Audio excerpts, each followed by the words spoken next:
Okay, so this is an interview for the LGBT History Project of Central Pennsylvania. I am the interviewer. I'm Debbie Gable, and I'm here with Peg Welch, the narrator. It's March 22nd, 2015, and we're in York, Pennsylvania. Peg, do I have your permission to do the interview? You do. Thank you. All right, then we'll just go ahead and get started. Okay. So why don't we just start, just tell me, well, your name again, if you don't mind, and your date of birth and where you grew up, and just start there if you would. Okay. My name is Peg Welch.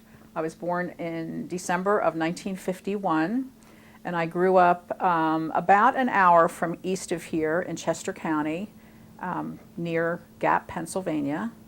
And my family lived down at the bottom of the lane, sort of in the country. I played in the woods every day and played in the creek and all that.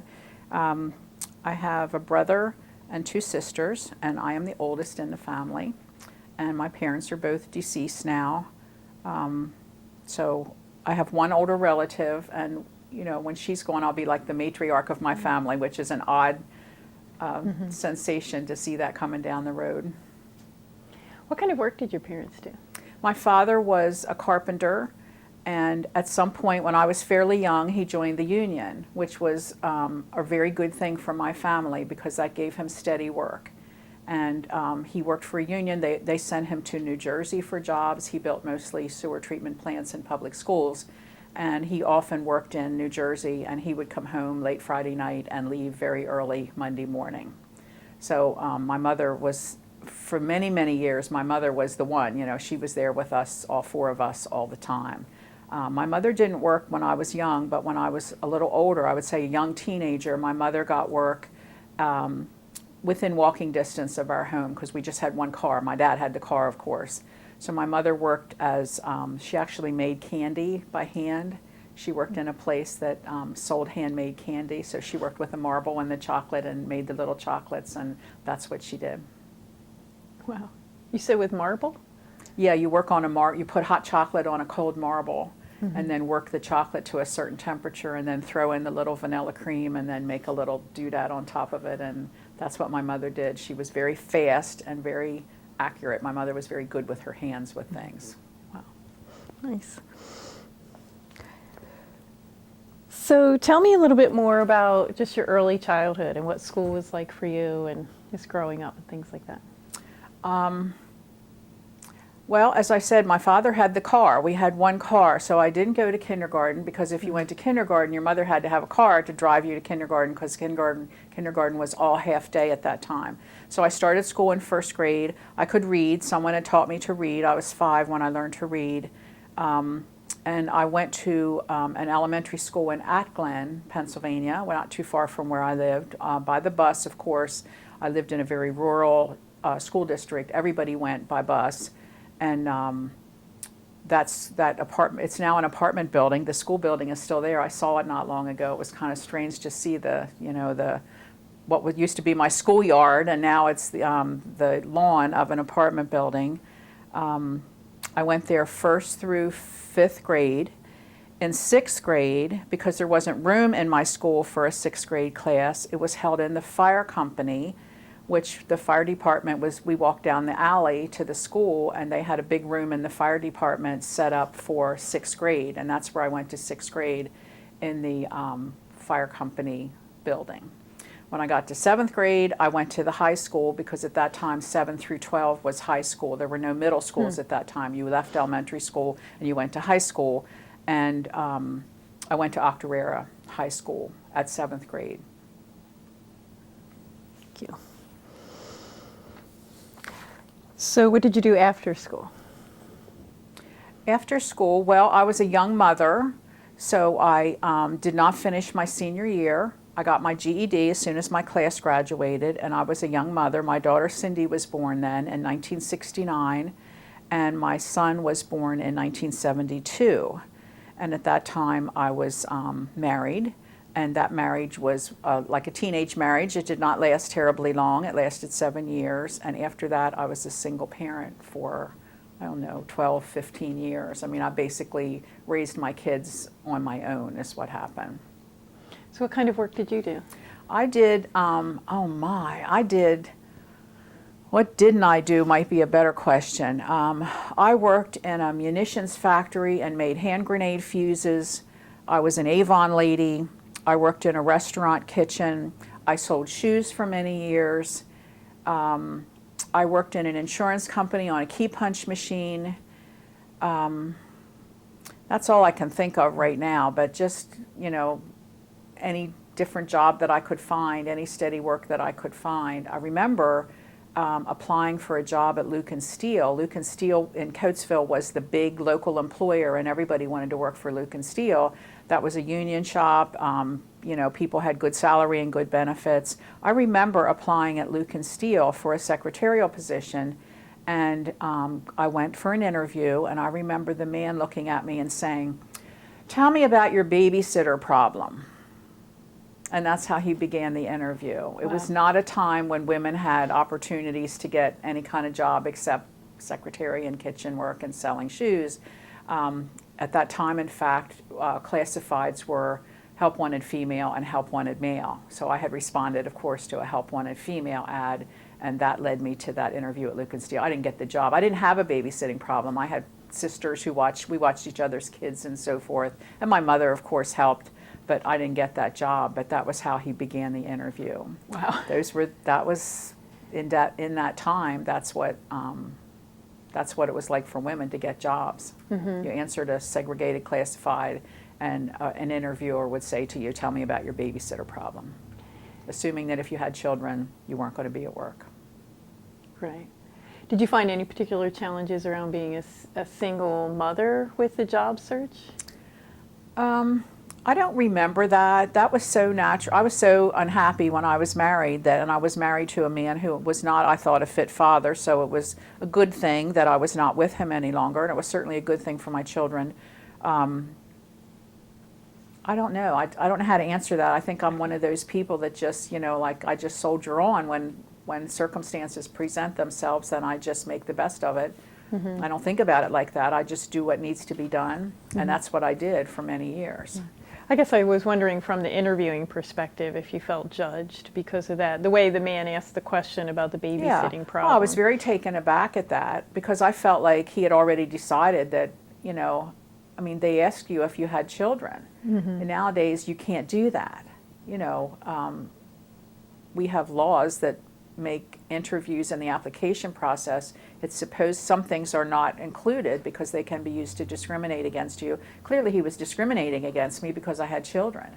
So yeah, when he said, "Tell me about your babysitter problem," he already knew that I had children. I guess that was part of the application process. I don't really remember that. But yeah, he assumed that because I had children that I would not be a good person for that job. Right, right. Mm-hmm. So you talked about a number of years as a single parent, so then what was next? What was next was my sister. I was a single parent. I lived in Atglen, Pennsylvania in Chester County, and at some point I began taking some college courses, and it was something I always wanted to do. I was like 16th in my class or 11th in my class. I wanted to go to college, and at the time, going back in time a little bit further, when I asked my parents about that, I remember my mother saying to me, "Well, we think it's more important that Stevie go, my brother, because men need a college education more than women." So that shut that down. And at some point I was interested in getting a college education. That was something I wanted for myself. What I wanted was to work in an office and carry a briefcase. That was just sort of how I thought about it, like to prepare myself for that. And I don't know if I thought I'd ever really get there or not, but that's what I started to do. I took one class and then I took a second class. I was a single parent with my kids, and of course they were in school and my son was in Scouts, and we lived in a neighborhood there. I worked various jobs that would have flexibility so that I could schedule around a class, because as I got rolling with that, that was something I wanted to do.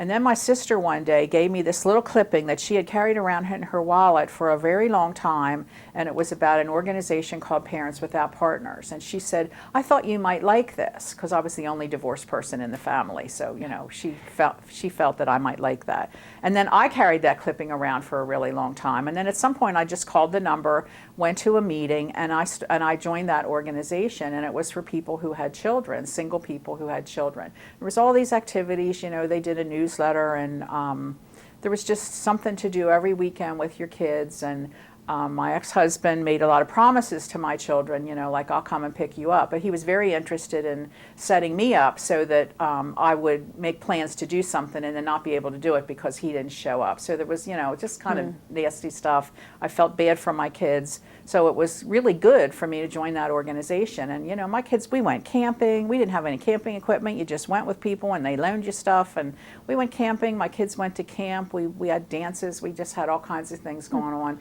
And I met the man that I married for my second marriage. I met Phil through Parents Without Partners. And I was the president of the Lancaster chapter, and he was the president of the York chapter. And everybody thought it was so cute that we were dating each other because, we were both presidents and so forth. So yeah, that's when I met Phil. And I knew Phil for, 10 years before we decided to live together. And that's when my kids were teenagers at that time, and that's when I moved to York County, and we bought a house, 1984. Okay. And how were your kids about that? I don't remember any big issues from my son about it. My daughter was 15 years old, so like 15.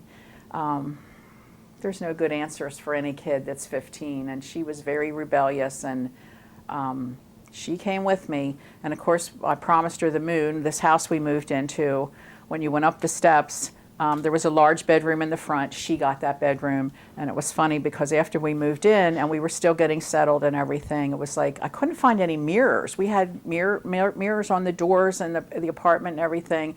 Every mirror we owned was in my daughter's room. I went in there and there was a mirror here and a mirror there and a mirror here. It was too funny. But she was 15 and very involved with how she looked. So she had every mirror in the house. So, we made it. It was not her. It was not something she wanted to do, but she did. So my kids went along with me. She was 15 and my son would have been 12. Oh, okay. So she felt happier with the mirrors. As long as she's surrounded by mirrors, she was fine. Yeah. Oh my.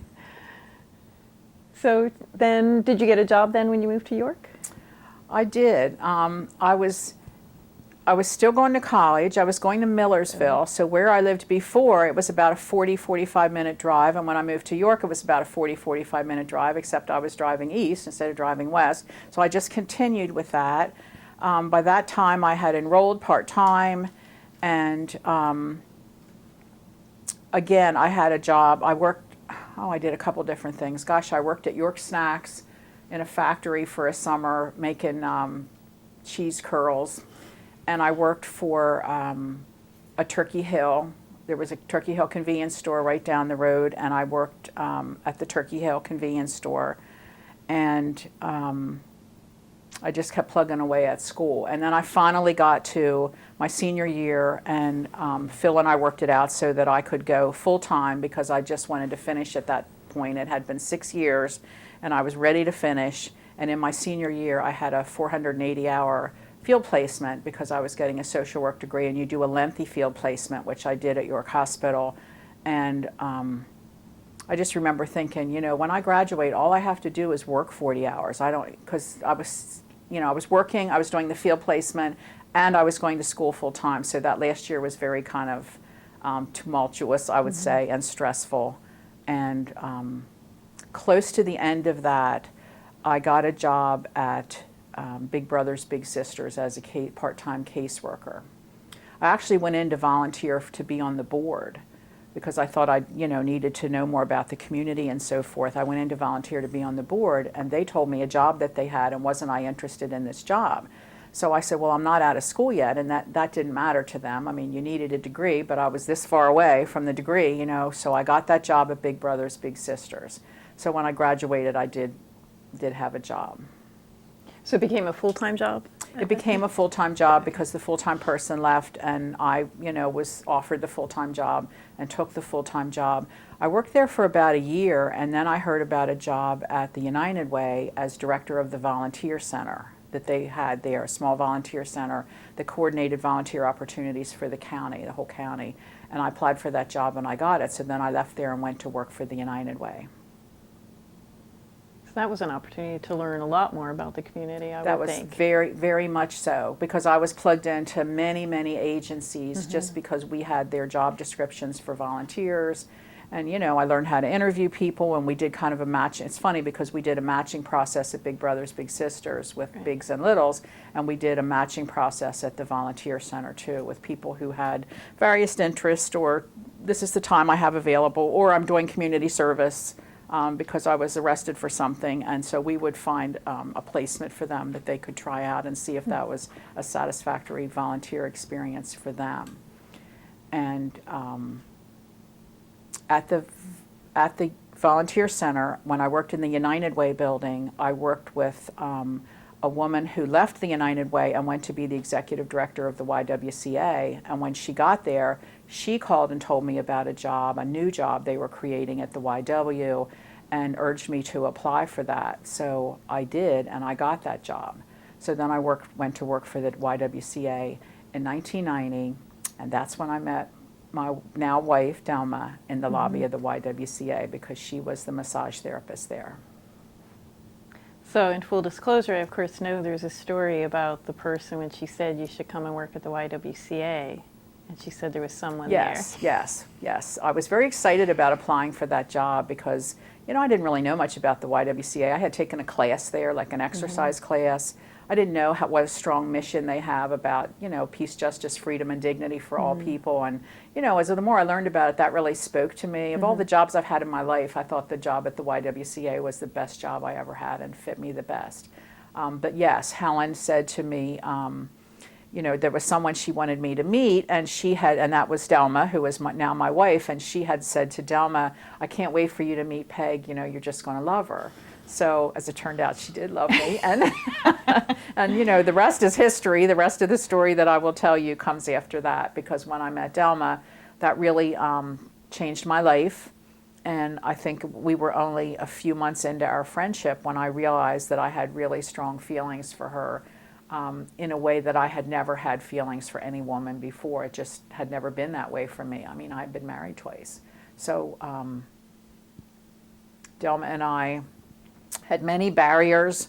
One of the big ones for me was that it was very astonishing to me that I would feel that way for a woman. So it changes your whole, it puts you into a place where it takes your whole identity, which you felt was pretty firm and fixed and you felt comfortable with it, and it just like blew it up. So there was a lot of difficult times involved with that as well, because, I was married for the second time. I had married Phil. We had only been married a couple years, and I became aware that I could not stay married to a man that Delma and I wanted to be together. So I had a new job, a new lesbian identity.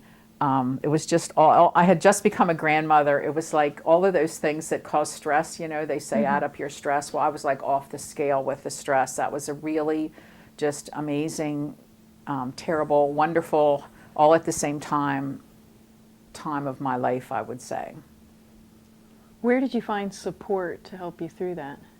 Well, of course, from Delma, I found support, and at that point, I became aware, and this is something I've never been really proud of, but evidently I knew a lot of women who were lesbians, only I didn't know that about them. So as I moved in more into the lesbian community, then there were women that I already knew that I just didn't know that about them. So, and Delma was involved with, or we became involved with York Area Lambda, which was an organization of gay men and lesbians in York, that they had meetings, they had outings, they produced a newsletter. There was an activist part of that organization, and so we were involved in that. I can't say I got a lot of support from my family, because I didn't. They weren't hostile. I wasn't disowned or anything like that. My daughter was more upset than anybody, I would say, except my husband. He was quite upset, of course. My son was very calm and accepting for some reason. And I said to him, would you help me with your sister? And he said, I will. So, my daughter was very upset, and he kind of calmed her down, and it took a while for us to work that out. And we did, and things got to be okay. I had to leave my husband, and I did that. I just picked a date at some point. What was happening was so stressful. I had this new job, and I was working, and it was just a lot of really big things going on all at the same time. Delma and I rented a room in a gay man's house 3 doors down from where we live now, like right here on this street. And we just needed a place where, I don't know, I feel like we just needed to recover a little bit, because we had both left our families to be together. And I feel like we really just needed that place where we didn't have any responsibilities. We just rented the room, and that turned out to be a really important thing for us. We were only there 3 months, but that was a really important 3 months, because we were just kind of shredded up by that time with everything that was going on. Mm-hmm. It was challenging. So it just gave you space and time to just be together? Gave us space and time to just be together, mm-hmm. because, we needed to find a place to live and all that, but, we had left some wreckage behind, I would say. And at the beginning of that 3 months that we lived in that house, my family was like freaking out because of what I was doing.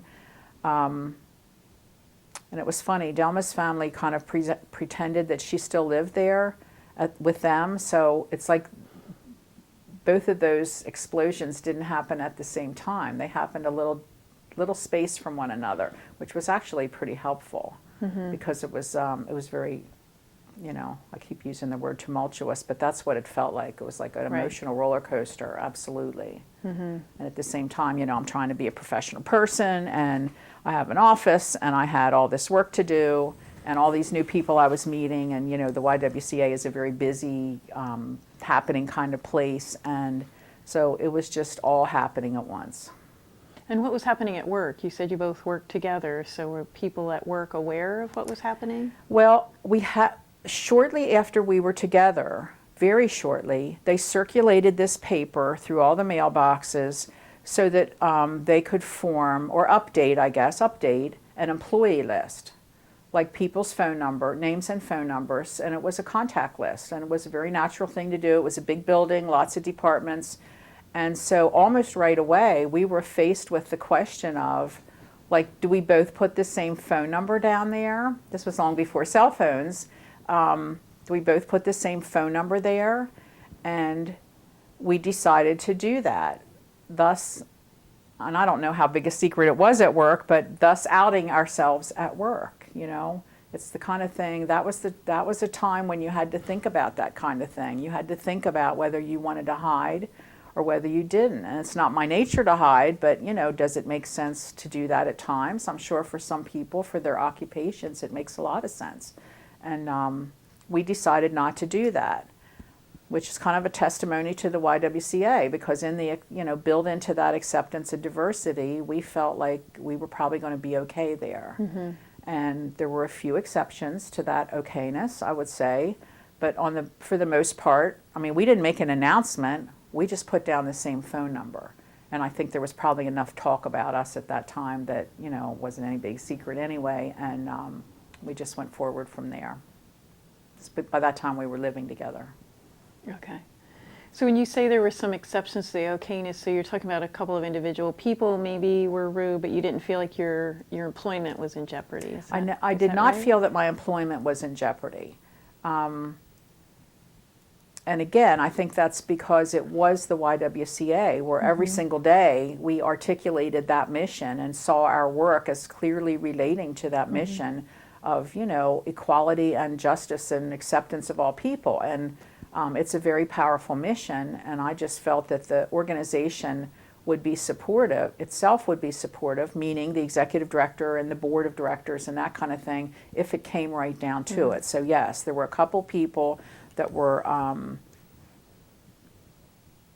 I guess they were unhappy at knowing about that situation with us and took that opportunity to gossip about us and, speculate about us. And yeah, there were a couple exceptions, but I would say for the most part, we just blended right in. Mm-hmm.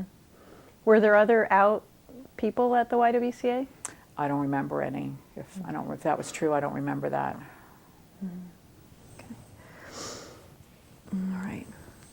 So what started happening in your life then?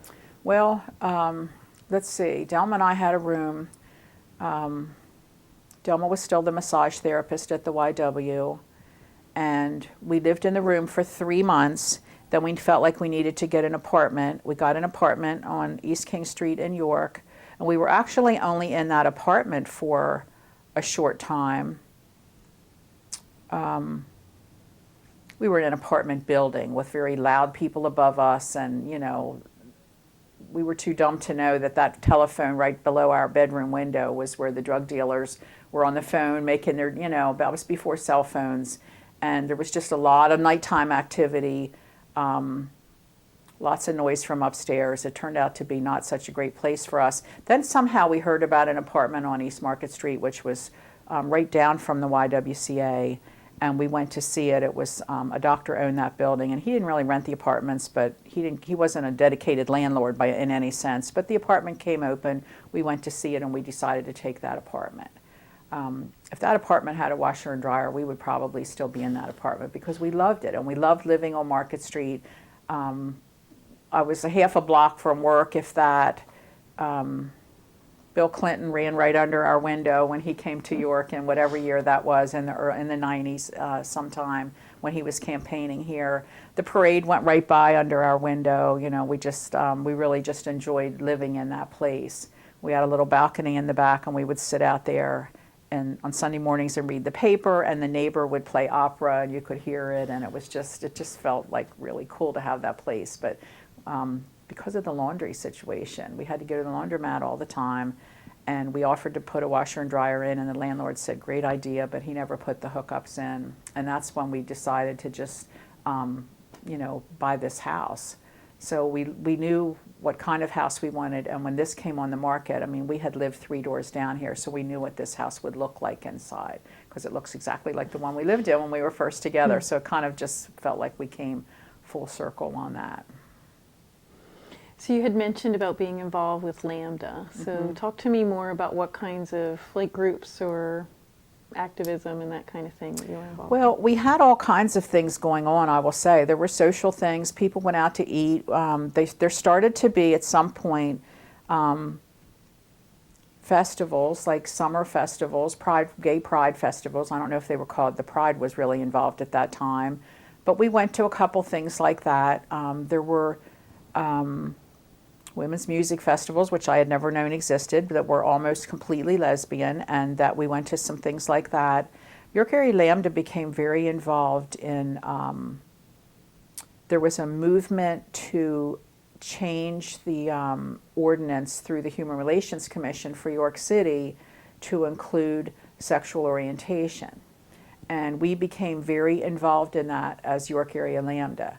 I remember meeting and organizing around that issue. We took out a full-page ad, and we asked people to help us pay for that ad, and it was a signature ad. So we asked people in the community to state publicly that they supported the addition of sexual orientation to that ordinance. It was just a really big thing. And what year was that? Sorry. That was 1993, I think. That was 1993. As I recall, when we got that ordinance changed. So, of course, there was a strong anti-gay element of the community. They were supposed to bring in this man named Paul Cameron, who is famously anti-gay. That's how he makes his living, is going around talking about gay men and gerbils and that whole kind of thing that you don't hear so much about anymore, although Paul Cameron is still around. Anyway, he came to York. And we really just organized around that in many ways. We had little pink triangles, and we went down the night of the vote for city council, and we either had pink triangles or we had rainbow ribbons with pink triangles with a pin in them. There was a long line of people waiting to get into the city council meeting to state their opinion about whether or not that ordinance should be passed. So we went down that line and offered people our little pink triangle and our rainbow ribbon and said, you know, by wearing this, you show support of the change in the ordinance. So some people, you know, cursed at us, and some people accepted that and pinned it on, and it was a visible symbol of their support for the ordinance. I mean, we really tried to do some things to move the community to understand that it was something, that it was a good thing and a needed thing, to be able to add sexual orientation protection to the human relations ordinance for York City.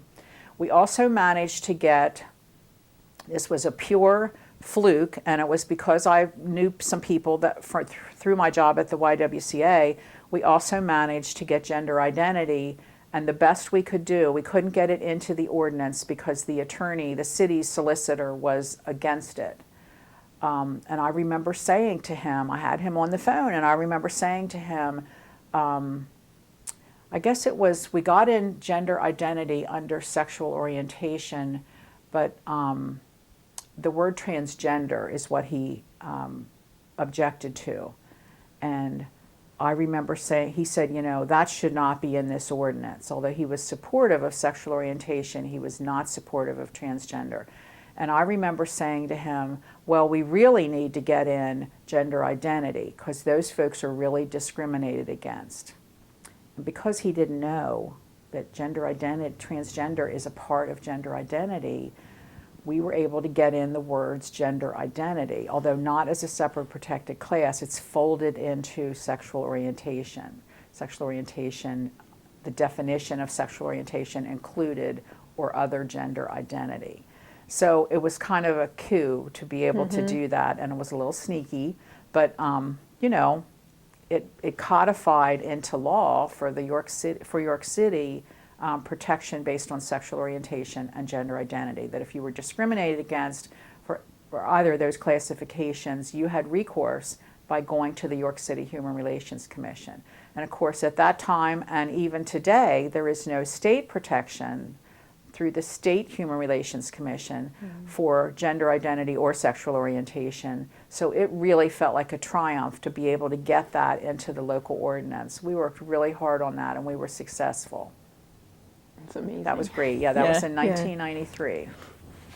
So you mentioned the rainbow flag and the pink triangle. So if anyone is listening to this interview and they're not familiar with that, can you explain what those symbols are? Yes, those were symbols, strong symbols. And the pink triangle, you never hear anything about that so much anymore, but evidently in the 40s in Nazi Germany, everybody knows that Jewish people were systematically removed from their communities. Many were placed in concentration camps, and they had to wear a yellow star.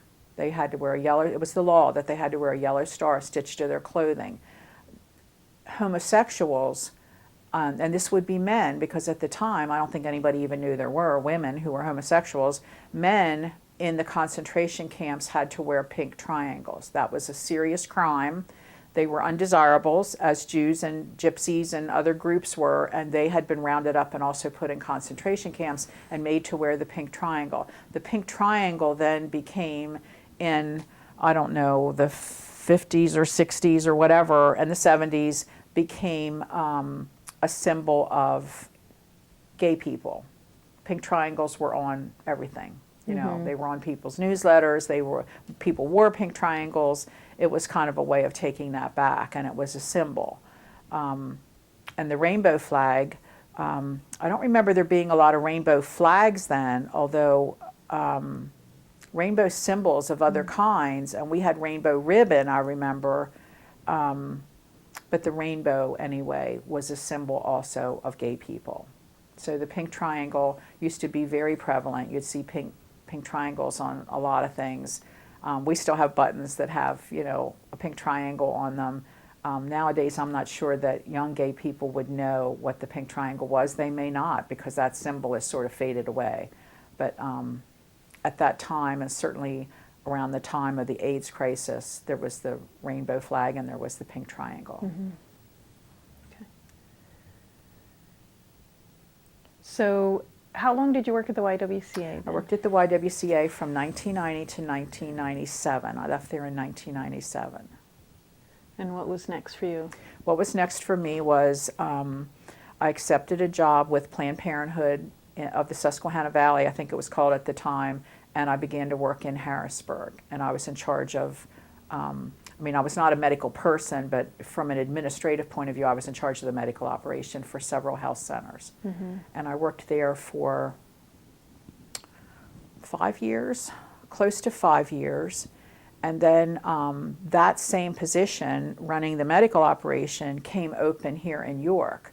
And of course, working in Harrisburg was, 40 minutes of driving up a very dangerous highway. And the job here in York was 7 minutes from my house. So I did accept the job here in York, directing the medical operation for Planned Parenthood here. I was there for almost 5 years. So what other kinds of community building or activism and things around the LGBT community were you involved in? Well, at some point, and I don't remember when this was, but we started I guess it was when, I don't know the year, but I know the event that triggered it. York Area Lambda sort of, after many years, I guess, sort of faded away. And some of us women got the idea that we would start a lesbian organization. We started our own lesbian organization called the Lesbian Alliance. And as York Area Lambda was coming not to exist anymore, then we had a new organization for women. So we, what did we do? Well, we had a newsletter. We had a core group that met. We had a newsletter. We set up tables at festivals and that kind of thing about the Lesbian Alliance. And what we tried to do was, for this whole area, we were the lesbian organization because there really wasn't anything else. That was a time when it was hard to find, a little hard to explain now, I think, but it was very hard to find out about things. Like, so much of what we did was just, like, you knew somebody who knew somebody, or it was all word of mouth. You didn't read in the newspaper about lesbian and gay organizations, things were still pretty underground in this area anyway. We're not exactly San Francisco here in York, so, there were lots of places where the gay movement was just exploding and people were out and proud and, rainbow flags and all that. There wasn't too much of that here. Every once in a while you'd see a flag flying. We had a flag in our backyard. We started this lesbian organization. And one of the things we decided to do was to help other women. Having gone through that experience ourselves, Delma and myself, we decided to help other women who were trying to, who had come to that realization for themselves and needed some support as they were leaving a marriage and coming into the lesbian community. And so we deliberately wrote a little press release and sent it into the newspapers, and lo and behold, they printed that. And we gave our home phone number, and we just said that the Lesbian Alliance was sponsoring a confidential discussion and to call the phone number. So we did that several times, and women would call here and, scared to death. Big hush hush going on because, people at that time, people still have a lot to lose if they come out at times. It can still be held against women and especially affect them in their profession and as a mother if they have children. But at that time, it was a terrifying thing. You didn't know who was going to try to take your children from you or that you were going to get fired and that kind of thing. So we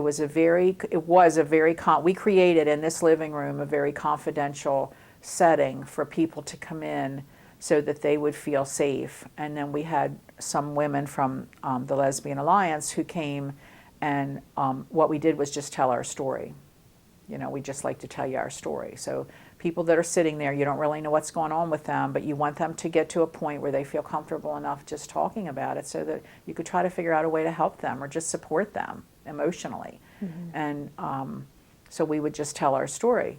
And, I did not have the experience of always knowing that I was a lesbian, but there were women who knew that, and that was really valuable. If you were talking to a woman who has always known and was just trying to figure out how to come out. It's a very different experience when you have a husband and children than when, you know, there's just yourself and you're working on that for yourself and trying to live a more authentic and honest life. So we had all kinds of people in this living room. We had high school students, and we had, you know, women that were just, you know, just ordinary women that just read that little blurb in the paper or someone told them about it, and then they came here. It wasn't on any kind of large scale, but we knew early on that if you just helped one woman, well, then it was all just worth it. So we would create these little gatherings, and that was part of something that the Lesbian Alliance did. And even after the Lesbian Alliance kind of faded out of existence, we continued to do those gatherings for a while. So there was that, and then for many years, even as I came into the lesbian community, women's potlucks in their homes was just like a major transmitter of lesbian culture that I don't know if that still happens or not. It certainly was going on here a long time before I was involved, but that was something I found out about was, you know, to go to potlucks. And again, people would call one another up, and, you know, it was just, this kind of stuff wasn't in the newspaper. You just found out about it. And you went to somebody's house with a dish of food, and you shared, you know, everybody just shared their food and talked to one another. And that's what the lesbian potlucks were about. And that was another place to really feel women's space. And a lot of people are not familiar with the term women's space, because I think nowadays we can be much more open and count on being welcome most everywhere. And we don't have to create women's space in order to have a safe place to be yourself. But there was a time when you did. And of course that predated me, certainly, from before 1990. That goes way back. But that was something that felt really important to us, is that there was a potluck every month, and you always went to the potluck because that was your women's space. When we went to those women's music festivals, that was your women's space. And I remember being at one of those festivals not too far from here that I had never even known existed. In fact, it wasn't far from where I grew up. And I remember that there was this snack bar that always sold Dove bars. And I was doing my volunteer service at the festival, and I was in the snack bar, and the freezer stopped working. Well, it's filled with Dove bars, so we've got to fix that freezer, right? Because otherwise all those Dove bars melt, and Dove bars were a big thing then. And I just didn't know what was going to happen, and except I found out really quickly because the truck backed up to the snack bar. All these women came in, picked up that freezer, and took it out and loaded it onto, I mean, I don't know how I thought that was going to be accomplished, except in my experience, it was never women that picked up the freezer and took it somewhere and brought you another one. But at the Women's Festival, that's exactly what happened. Women solved that problem, picked up that freezer, took it out of there, brought another freezer in, we loaded the Dove bars in, everything's cool, right? That's what it was like there to be in that women's space, that everything that was done and set up for you and administrated, and the entertainment and the attendees and all of that, it was all women. And we went to a number of different festivals, a couple of which are still going on today. But at that time, it was just really important. That was a really, really important thing for women to get to those kind of events, because there was nothing there but women. Women took care of everything.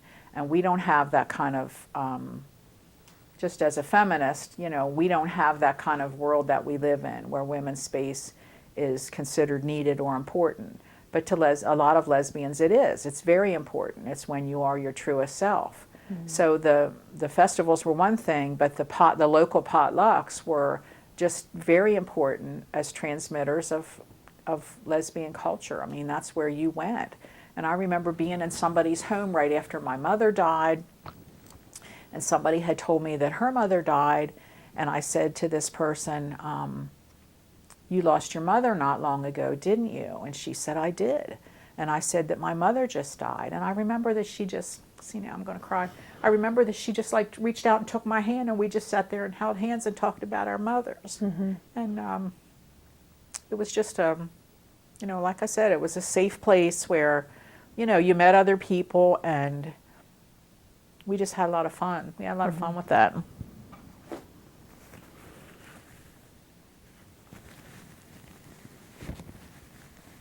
Now I think it's more, I mean, we certainly have lesbian couples that are friends of ours, and I still feel so strongly that that's, you know, that's a bond that we need to continue to have. But because there's so many of us are out now, I think that that's one of the things with our visibility has come many, many rewards. It's much safer, it's much more real. You can be yourself. People don't have to worry as much about losing their children or losing their job. But to me, one of the things that we lost is that close connection with other women that were living lives like we were, or who wanted to live lives like we were, and weren't sure about the next step, and that there was that desire to help people, and because we all had that in common, we all had our orientation in common, is that we loved another woman. Mm-hmm. So when you were talking about the groups of people that were come here, you mentioned about young people. Yes. We had, and this was a surprise. I mean, you put this thing in the newspaper and you really don't know what's going to happen. But we had someone call who was in, I forget what grade they were in, but they were in high school. And that was a little scary because, you know, at that time, to have a high school student in your home who believed that she was a lesbian, well, we did it anyway. I mean, we told her to come on in. So she came and she brought what she called her two mothers.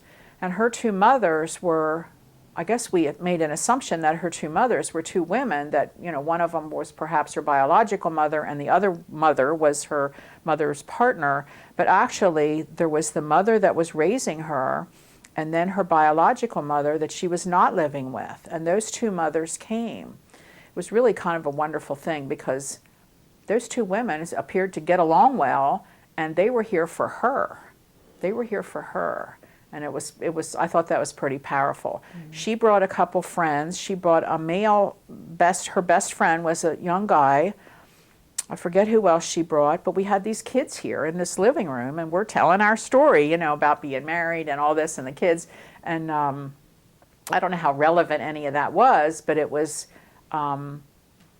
important for that girl. And I remember saying to her that being a lesbian is actually a good life for a woman.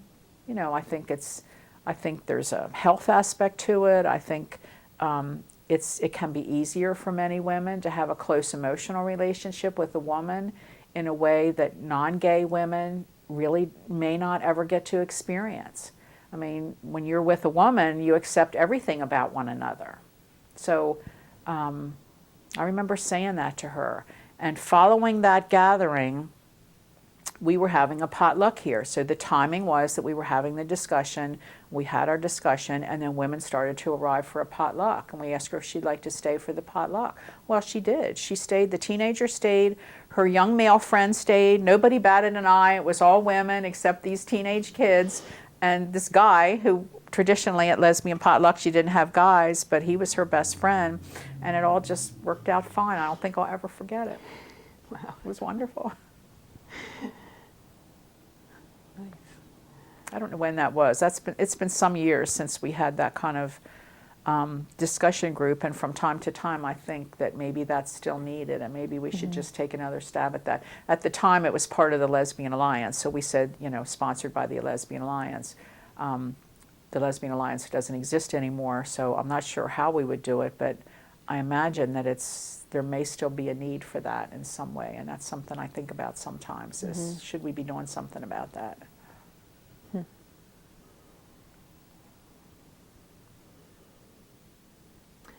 So is there anything else, any other things that you were involved in that you can think of that you'd like to share? Well, I guess that, okay, I'm going back to 1990. Delma and I would have loved to have been able to marry each other. We were not able to do that. I don't think people really thought about that as anything that was ever really going to happen. It was just like, I guess some people did, but I don't know that I ever really thought it was going to happen, not certainly in our lifetime, in the way that it has unfolded here. We married in 1993. there was a large March on Washington. It was for lesbian and gay rights. We went to the march, and at the march, there was what they called the wedding. And Reverend Troy Perry, who was part of the Metropolitan Community Church, which was a gay and lesbian accepting church, he stood in front of the IRS building, and there was a couple thousand of us there. And we had registered ahead of time, so we got a certificate. And he performed, and of course it wasn't legal in any way, but he performed a marriage ceremony for us. And so we were part of the wedding. And we still have that certificate upstairs. I guess I felt like that might be as close as we'd ever come to really being able to marry each other. And we had these hats, and I remember that. We have a picture over here with the hats. We didn't wear fancy clothes or anything for our wedding in 1993, but we did have hats. And we bought them here at York in a hat shop, a woman that made hats. We went down and tried on white hats. So we had these bridal hats that we wore to our wedding in 1993. When we left the IRS building, we were meeting friends, and we walked away from there. And I just remember that we were surrounded by reporters crouching down and taking our picture. I mean, it was the closest I have ever come to being involved with anything like paparazzi, but that's exactly what it was like. I mean, dozens and dozens of them were taking our pictures as we walked along with these hats. So that was in 1993. In 2004, do I have the date right? 2004,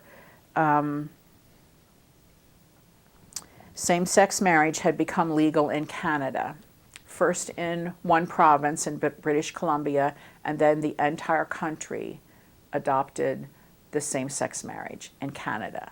Made you think about how far behind the United States was, and what in the world would it ever take until we were that progressive in this country.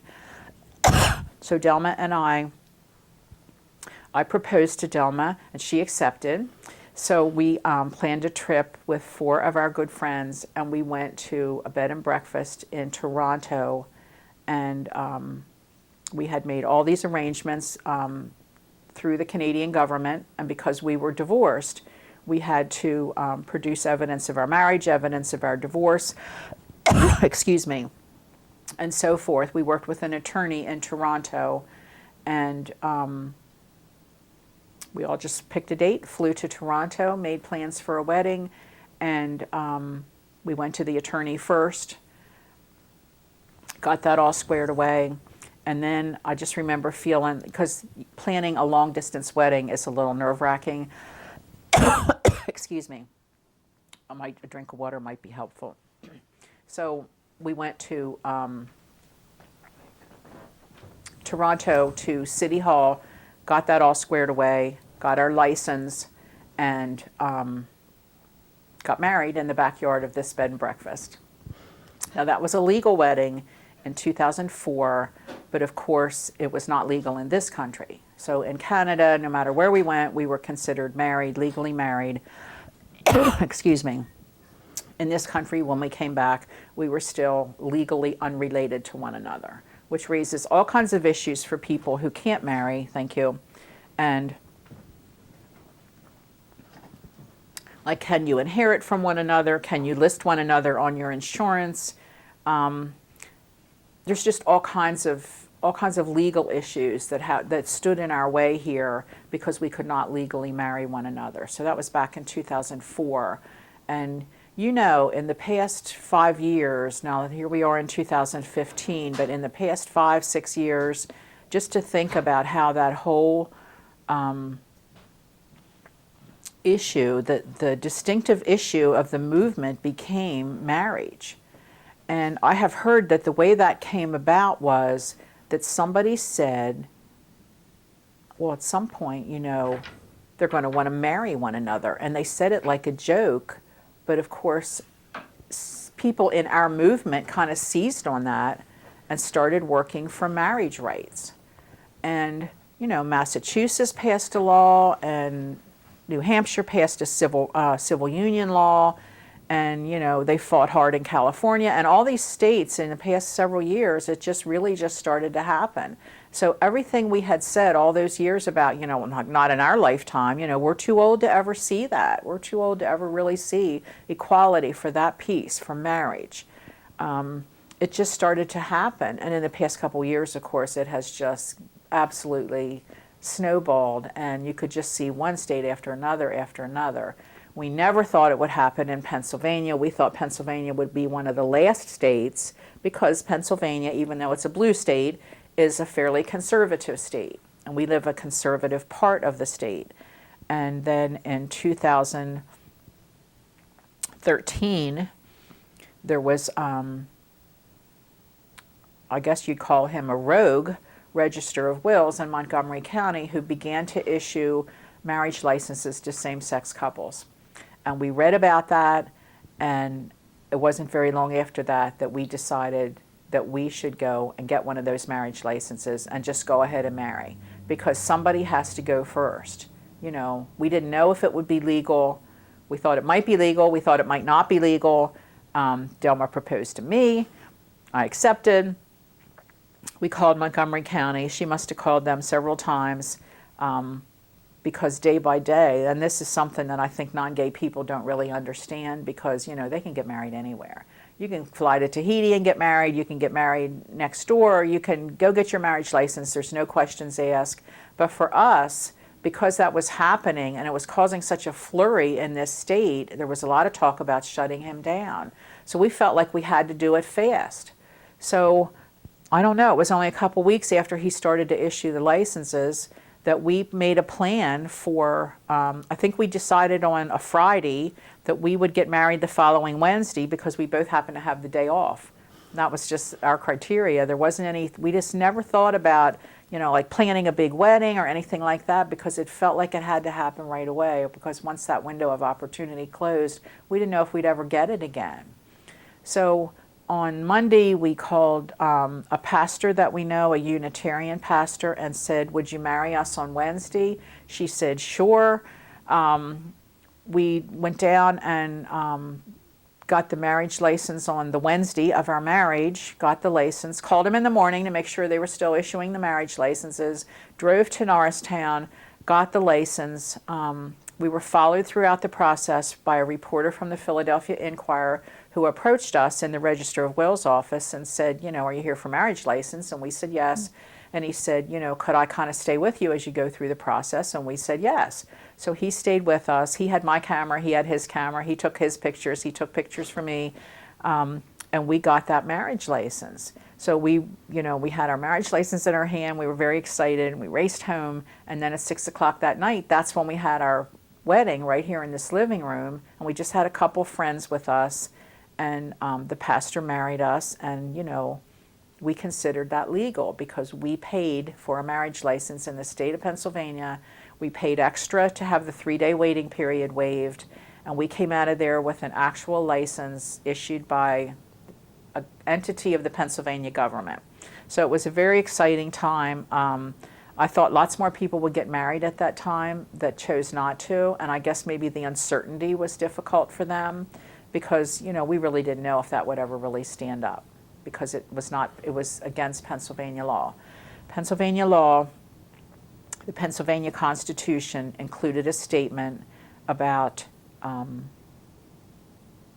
there were a couple vulnerabilities in the Pennsylvania Constitution, which is what happened in other states where the laws against gay marriage were overturned because the Constitution in those states was vulnerable. When the Constitution states that no one shall discriminate against anybody else's civil rights, well, marriage is a civil right. It's a civil right. You pay money to the government, they give you a license, then you can get legally married. So if your Constitution states that no one can take away any Pennsylvanian civil rights, well, then obviously those anti-gay laws should have never been passed in the first place. The Defense of Marriage Act in Pennsylvania should have never been passed in the first place. It's anti-Pennsylvania Constitution. So our Constitution was also vulnerable, which we knew. So we married in July of 2013, considered ourselves married, and then all of a sudden the following spring, which would be May 20th in 2014, Pennsylvania became one of those states where the Defense of Marriage Act was overturned in Pennsylvania and same-sex marriage became legal. And I was in we knew it was coming, we knew there was going to be a decision soon. I was in an all-day meeting in Reading, of all places. Delma was home. This was on May 20th, 2014.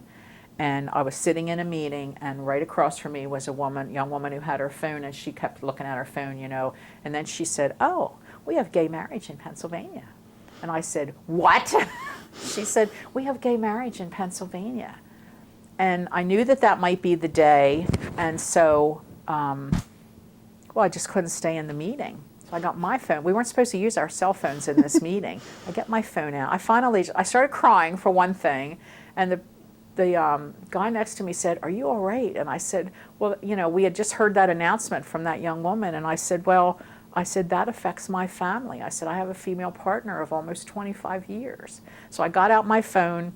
I just finally had to leave the meeting because I couldn't stop crying. So I left the meeting, went and found a quiet place and called Delma. And as soon as she answered the phone, I knew from her voice that she had heard. And we had heard all along that there was going to be a rally in Harrisburg. The day the decision came down, it was going to be at a certain time, 6 o'clock, I think, and I wasn't sure if I'd be able to get back from Reading in time, and I had carpooled with somebody, and they turned out to be a really fast driver. So partway home, I thought to myself, I'm going to make it. I'm going to make it to York in time for Delma and I to run to Harrisburg and be part of that rally. So we did. I just made it. I ran in here. We got our little headpieces we wore to our second wedding in Toronto. And we got our sign, because I have a large sign that says 22 years is a hell of a long engagement. Well, by that time it had been 24 years. That was our marriage rally sign that we took around to rallies. And so we took our sign and we raced to Harrisburg, and we got there right at 6 o'clock and stood right in the front of that rally.